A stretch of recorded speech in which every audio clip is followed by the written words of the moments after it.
All right, we are back with a new video, and today we'll be talking about Celebrity Big Brother 3. Now, obviously, we've known about this season coming out for months, that we'd be getting a new Celebrity Big Brother season. And back on Wednesday, we got the cast reveal. Now, I'll say up front that I'm kind of an alien when it comes to pop culture. I don't really follow it too closely. So, because of that, I pretty much knew none of these celebrities beforehand. I mean, I knew a little bit about Chris Kirkpatrick from NSYNC.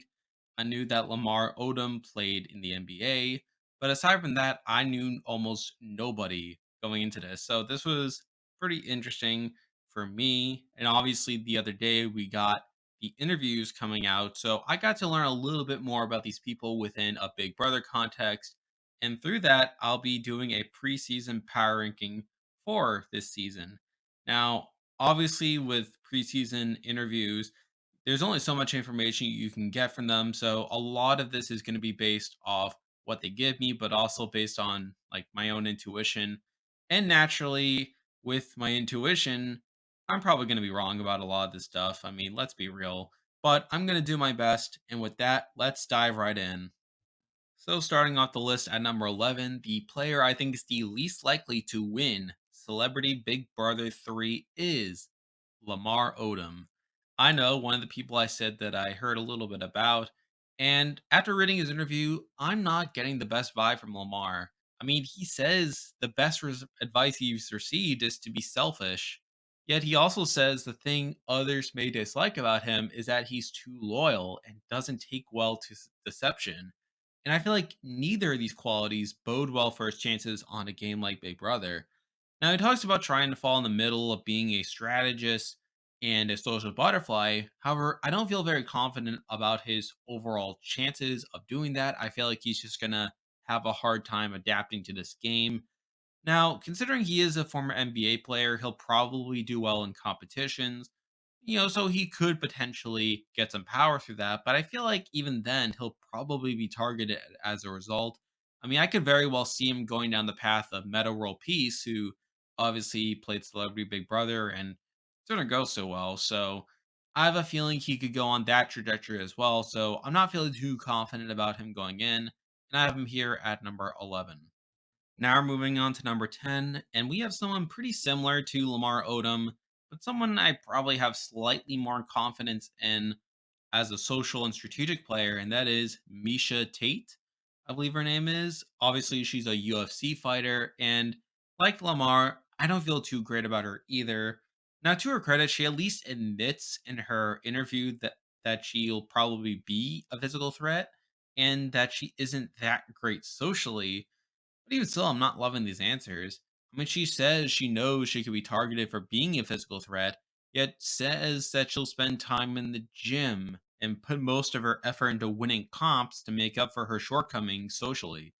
Now, I'm not too sure how good she'll be strategically, but if she's able to at least win some HOHs, then I think that with a solid strategic mind that she can make some big moves. But at the end of the day, I still feel like she'll probably be targeted sooner rather than later. The main reason I have her above Lamar is that I feel like Lamar probably has more potential to be an early boot than Misha, whereas I feel like Misha, despite saying she's bad socially, I feel like she could at least win some comps early on and probably is less likely to be targeted as a or at least early on. But I feel like at some point she'll still be targeted anyway, especially if she wins a bunch of comps and doesn't really do much to minimize her threat level. So because of that, I have her here at number 10. Now we're moving on to number 9, and we have the other person I said I knew a little bit about, and that is Chris Kirkpatrick. Obviously, he was a member of NSYNC, and apparently he was the voice of Chip Skylark from Fairly Odd Parents, which I didn't know before that, but there's that. And Chris could be interesting. Now, he talks strategically about how he wants to listen, and that he wants to sit back and just listen to everyone else, let them run things, make the moves, and do what they have to, and then eat each other up. He says that's probably the best strategy for his game. And I mean, that could work. I mean, I get what he's trying to say there, but what I worried about is that he could be a bit too passive in that I feel like Big Brother is the type of game where you can easily be let out of the main power structure if you don't play actively early enough. I mean, I fear that if he goes into the game with that approach, that he could ultimately do that. But he also talks about how social butterflies can still be strategic and how he needs to make the right relationships. I mean, he does have some good things in his responses, and I think he could do all right. But I fear that based on his strategy, that he could inevitably be picked off as a result. And again, we'll just have to see what happens. But for right now, I have him here at number 9. Now we're moving on to number 8, and we have someone that I really like, and I wish that I could vote them higher. However, I have some reservations about them, and here we have Mirai Nagasu. She's an Olympic figure skater. Now, Mirai is interesting because she claims to be a super fan of the show, or at least she's watched BB23. She mentions Frenchie in her interview, and I feel like she's someone that at least knows the game, or at least admits to knowing about the game. And again, there are some question marks. I mean, I don't love her answer to what others may dislike about you. Like she says that she'll be too likable and how she'll be in all these alliances and how people won't like her because she'll be this threat. I mean, I don't really like that, but it's not the biggest thing I have against her.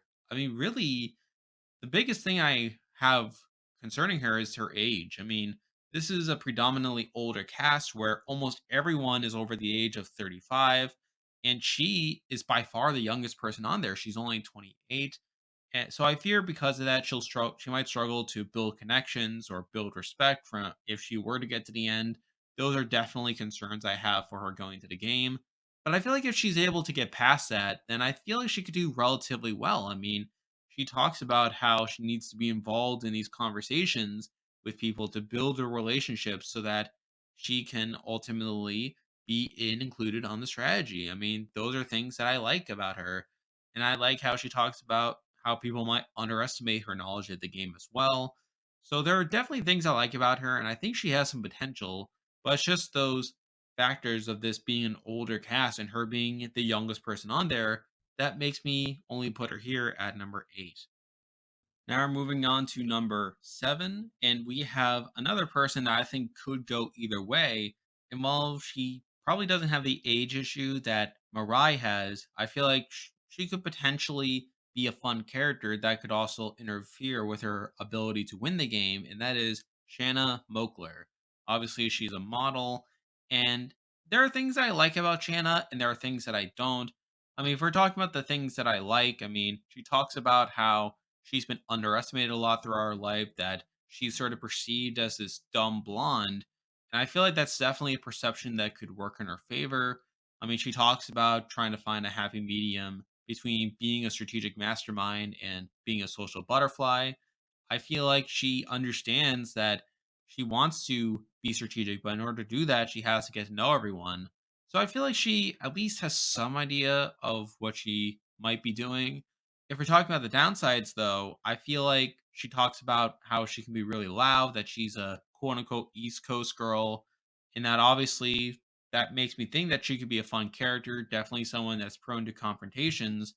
However, the downside there is that obviously I wonder how much of a factor is going to play.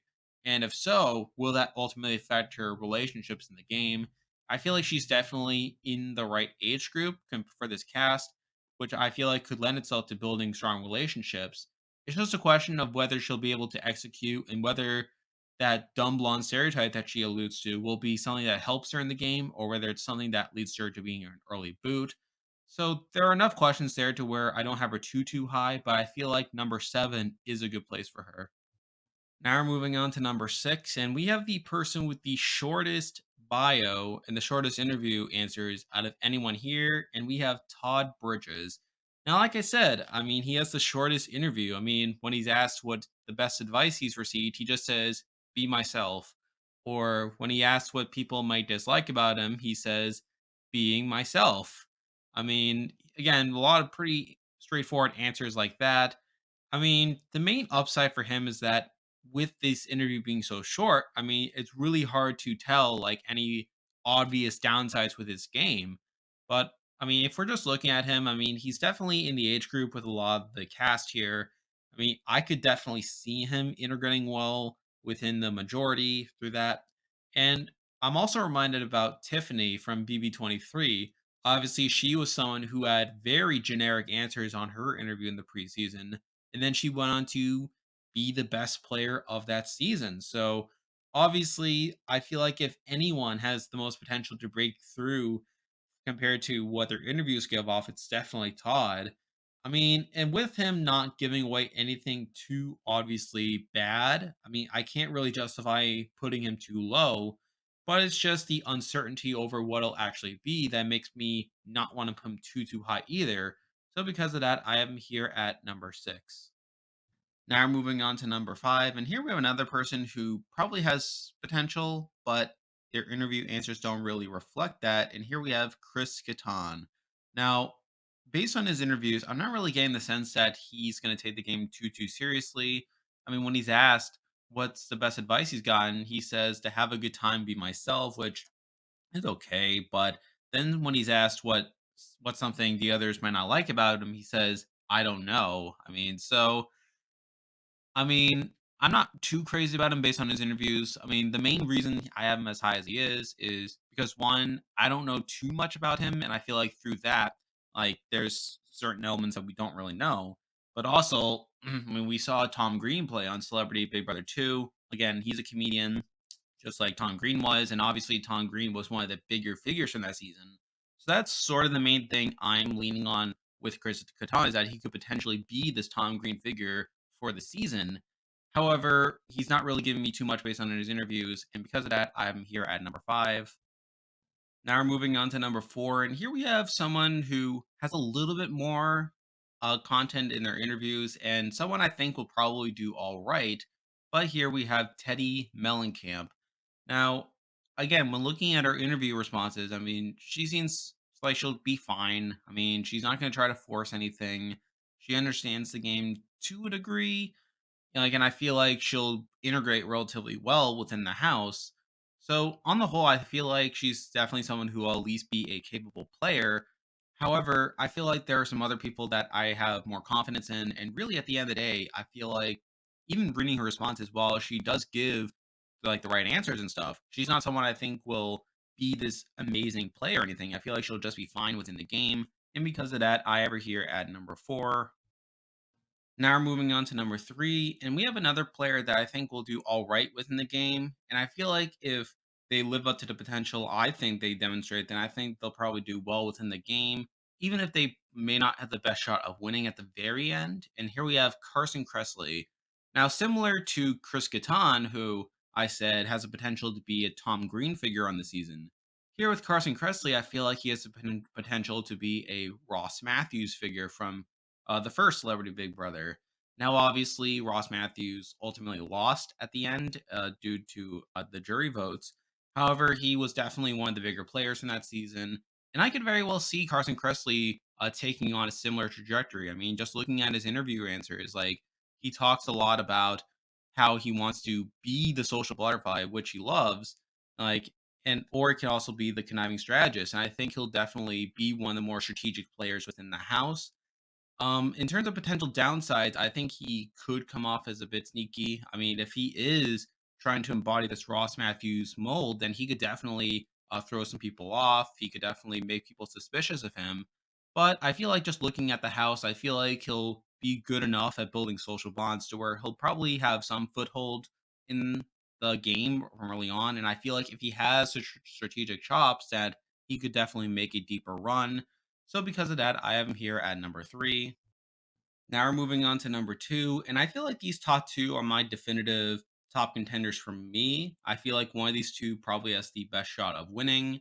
However, number 2, we have someone who I think has more potential to be an early boot, and that is Todrick Hall. Now, Todrick is interesting because he admits to being a super fan. He talks about being friends with Tommy from BB21, and supposedly he let people from BB23 live at his house after the season ended. So it's kind of crazy that he did that, but I think it also highlights that he's someone who at least has seen the show. And I like a lot of his answers about being a social butterfly, even though he would rather be a strategic mastermind. And overall, he has the longest interview out of anyone, at least from the parade.com interviews. He has the longest answers, which tells me that he has like thought about the game to a certain extent. With that said, I have some questions about his answer about enjoying the experience more than actually winning. He says that people that win Big Brother are usually those that don't win at life, which is something, makes me question how seriously he'll take the experience. But I think judging by his other responses, I'm willing to give him the benefit of the doubt, thinking he simply means that he won't play too aggressively. I'm also not a huge fan of him saying that he can get annoyed by people getting too emotional. Admittedly, I don't think it'll be too big of an issue, although I wouldn't be surprised if that translates to him coming off as cold and aloof. But at the end of the day, Todrick Hall is definitely someone that I have a better sense of than a lot of these other people. I feel like he's someone who has thought about the game more than a lot of the other people on this cast. And I feel like that'll translate to him doing relatively well. Now, whether he wins will definitely come down to his perception and whether he ultimately gets targeted or not. But I feel like if he gets to the end, like he at least has a shot. And I feel like given the competition, he definitely has a shot of getting to that point. So those are all things that I like about him. But I feel like one other person is probably more likely to get to the end just based on natural skill than him. So because of that, I have him here at number two. And now, at number one, the person I think is the most likely to win Celebrity Big Brother 3 is Cynthia Bailey. Now, the thing about Cynthia is that I feel like she gives pretty good answers for the most part. I mean, yeah, when she's asked what people don't like about her, she said that she's too likable, which not the greatest answer. But aside from that, I really like a lot of her answers. She talks about being both a strategic mastermind and social butterfly. I mean, to be fair, most of the people here said that to be both. However, I feel like the way that she comes off in her interviews definitely tells me that she'll do well socially. She also is connected to Teddy Mellencamp as they are both on the Real Housewives. I mean, not that I ever watched those shows, but at least there's that connection. And I think when I hear Cynthia Bailey, I can read her answers. I feel like she's the most naturally gifted player at this game. I feel like she'll be well socially. She'll be all right physically. I feel like if she does well enough strategically, then I think she'll definitely be one of the better players on the season. She can definitely win a jury vote if she gets to the end, in my view. And I feel like yes, while Todrick Hall gives more detailed responses in his answers, I feel like Cynthia is more naturally inclined at the game. I feel like she has fewer inherent downsides than Todrick does. So, because of those things, I really like Cynthia a lot, and I feel like she'll do well in the game. So, for all those reasons, I consider Cynthia Bailey my winner pick for Celebrity Big Brother 3. And there we go. That will do it for this preseason power ranking. If you like this content, be sure to like and subscribe. I haven't fully decided whether I want to do my weekly power rankings for Celebrity Big Brother yet. I guess I'll have to see how things work out schedule wise for me. But I will be covering Australian Survivor, which starts this week. I'm going to continue covering Amazing Grace. And of course, there's other stuff coming in the future, like Brand Seals and Survivor 42 and Big Brother Canada. I'm very excited to cover it all. And of course, I'm excited to cover this show as well. But for now, that is the video. See ya.